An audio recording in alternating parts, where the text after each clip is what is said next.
বিড়ালকে ভালোবাসবেন। ও মুসলমান শুনে নাও, আল্লাহর নবীজি, ও মুসলমান শুনে নাও, দিলের কান্ডা লাগা শুনে নাও, পৃথিবীর মধ্যে মহামানব যারা আছে দুনিয়ার মধ্যে বিড়ালকে ভালোবেসেছে। এই বিড়াল একটা গৃহপালিত পশুর মধ্যে পড়ে যায়, এটা এত প্রভুভক্ত হয়, এত মুসলমান শুনে নাও, বিড়ালটাকে অত্যন্ত মায়া করবেন। বিড়ালটা যদি দোয়া করেন, বিড়ালটাকে বিনা কারণে কোনো বিষ দিয়ে মারবেন না, কোনো কিছু দিয়ে মারবেন না।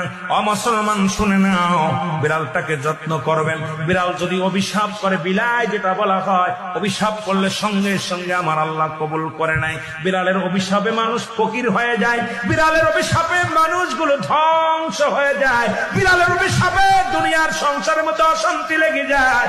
বিড়ালকে ভালোবাসলে, ও মুসলমান শুনে নেও, এই বিলাইকে ভালোবাসলে, বিলাই যদি দোয়া করে, বিলার দোয়ায় আল্লাহ দরবারে অনেক ফায়দা লড়তে পারবেন। জোরে জোরে চিল্লায় বলা যাবে না মারহাবা।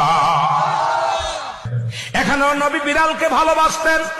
এখনো মক্কা মদিনা অসংখ্য বিড়াল আছে যারা মদিনায় গেছেন হজ করতেন। আমাদের সভাপতি সাহেবও গেছেন। অসংখ্য বিড়াল গুলো দেখবেন মদিনার মনোয়ারায়, রাসূলুল্লাহর রওজার আশেপাশে, কাবা শরীফের আশেপাশে অসংখ্য বিড়াল। ধরে বলেন ঠিক কিনা? এত সুন্দর বিড়াল যারা মক্কা মদিনায় দেখে আসছেন তাদের কাছে জিগাইবেন বিড়াল আছে কিনা আছে। এই বিলাইদেরকে ভালোবাসবেন। বিলাই কবিশাপ